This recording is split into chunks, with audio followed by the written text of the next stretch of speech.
Je vous présente la quatrième et dernière vidéo de la rééducation active du lombalgique. Dans cette vidéo, il est question d'haltérophilie, de vitesse d'exécution, mais surtout je ne vous parle pas d'empreinte, de neutre ou de protection de la région lombaire, car le patient doit avoir confiance en son dos et pouvoir réaliser l'ensemble des mouvements, même dans une position qui est non corrigée. Encore une fois, le patient doit prendre conscience que son dos n'est pas fragile, il est juste sensible à certaines périodes. Descendre la barre au niveau des tibias, puis monter la barre le plus rapidement possible au niveau du menton, avant de passer en dessous et de l'amener au-dessus de la tête. Redescendre lentement en position de départ. Le but est de rechercher le maximum de vitesse sur la phase aller. Mouvement lui aussi tiré de l'haltérophilie, qui a pour différence un arrêt au niveau des épaules suivi d'un développé au-dessus de la tête. La fente aide à soulever le poids en overhead. Placez la barre derrière la nuque en la décalant de 10 à 15 cm d'un côté, puis effectuez un squat en essayant de garder la barre parallèle au sol.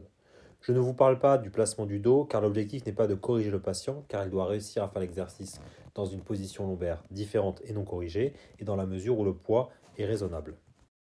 L'objectif ici est le même que dans l'exercice précédent, c'est-à-dire de créer un déséquilibre pendant la réalisation du mouvement.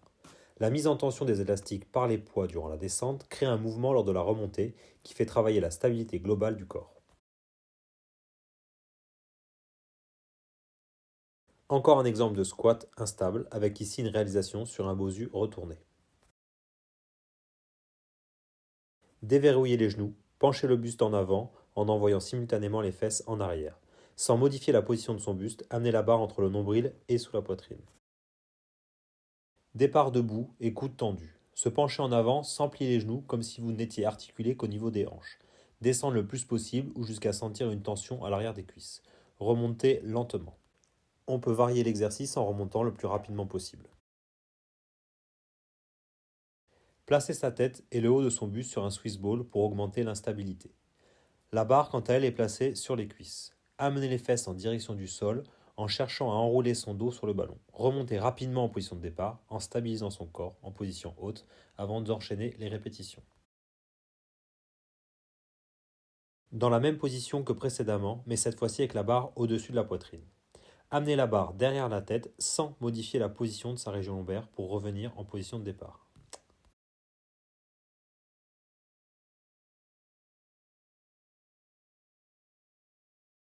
Tenir le poids au-dessus de la poitrine et les jambes en crochet, pieds au sol. Effectuez des relevés de buste en imaginant que vous avez une barre entre le pubis et le sternum qui vous empêche de fléchir cette zone.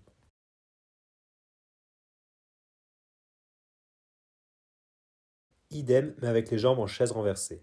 Je profite de cet exercice pour vous dire que les crunchs ont une mauvaise presse, mais vous pouvez les réaliser sans problème en veillant à ne pas faire que ça non plus. En chaise renversée avec le ballon au-dessus de la poitrine. Abaissez simultanément les deux jambes vers le sol et les bras derrière la tête. Revenir en position de départ en cherchant à mettre en contact le Swiss ball et les pieds. Vous pouvez varier la vitesse en mettant du mouvement rapide ou plus lent. Placez un élastique long sous les deux pieds et dans les mains avec les bras tendus. Abaissez les deux jambes pour se redresser et s'asseoir sans que les pieds ne touchent le sol. Contrôlez le retour pour essayer de placer les vertèbres les unes après les autres sur le sol.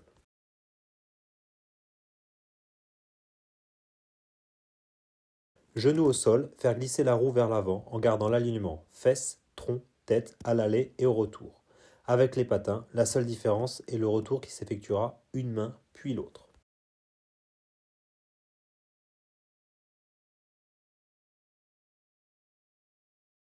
Tenir un poids au niveau des fesses. Le laisser glisser lentement vers le sol en réalisant une extension rachidienne. Vous pouvez placer votre bassin contre le mur pour créer un point de fixation et ne travailler qu'au niveau du rachis.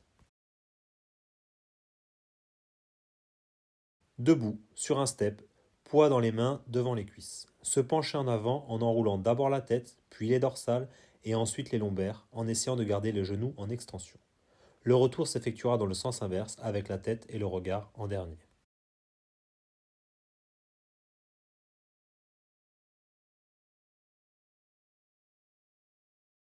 Pied sur le step et barre derrière la nuque. Amenez l'épaule opposée en direction du genou avant, puis revenir en position de départ.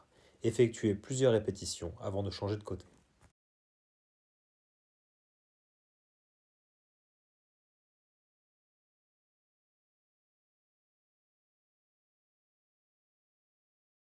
Il est important de redonner confiance au patient, donc l'étape saut est indispensable et il ne faut donc pas l'oublier. On peut imaginer une progression lente, avec des aides comme des tapis pour amortir par exemple. Ici, je vous présente l'étape avancée, avec le saut sur la boxe et celui de la boxe au sol avec amorti. Le patient doit se rendre compte que son dos n'est pas fragile, il est juste sensible à certaines périodes.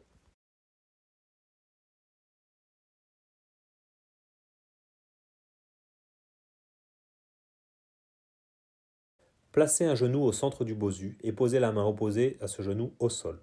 Les deux autres membres sont tendus et parallèles au sol. Ramenez-les sur les extérieurs du bosu lentement, puis revenir le plus rapidement possible en position de départ. Stabilisez, puis recommencez. En appui unipodal, penchez le buste en avant avec l'autre membre inférieur en arrière pour faire balancier. Revenir en position de départ, puis amener le poids au-dessus de la tête. Le redescendre et recommencer l'enchaînement en essayant de réaliser le max de répétitions sans poser le pied au sol. Démarrer en pont fessier avec le haut du buste sur le ballon. Se placer ensuite sur un pied et tenir la position le plus longtemps possible sans baisser les fesses.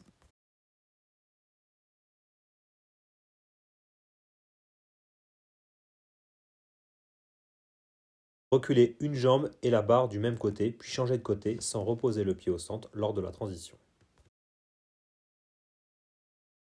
Descendre en fente en emmenant la barre sur l'épaule du même côté que la jambe arrière, puis tendre le bras et monter la cuisse de la jambe arrière parallèle au sol le plus rapidement possible. Stabiliser, puis enchaîner les répétitions.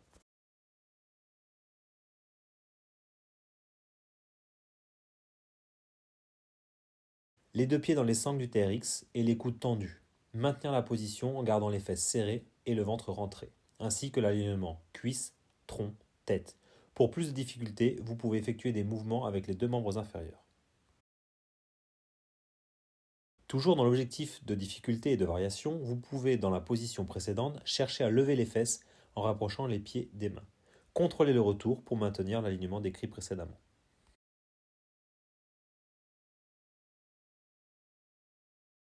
Une variation encore plus difficile de gainage latéral est possible en plaçant le pied du dessous dans la sangle et en cherchant là aussi à garder l'alignement et la stabilité. En conclusion, vous avez des exercices à réaliser vous-même ou à faire réaliser à vos patients dans le cadre d'une rééducation active du lombalgique. Dans cette vidéo, il n'est pas question de nouveaux exercices d'assouplissement ou d'étirement. Je vous laisse reprendre les 3 premières vidéos avec les exercices d'assouplissement et d'étirement ainsi que les modalités à respecter. Pour résumer ces 4 vidéos, vous avez un panel d'exercices très important. Il est bien évident qu'il y en existe encore plein d'autres et que la liste est non exhaustive. N'hésitez pas à partager cette vidéo et les précédentes, ainsi que le lien de la chaîne, pour que tout le monde en profite, patient comme thérapeute. Merci de votre attention et à bientôt.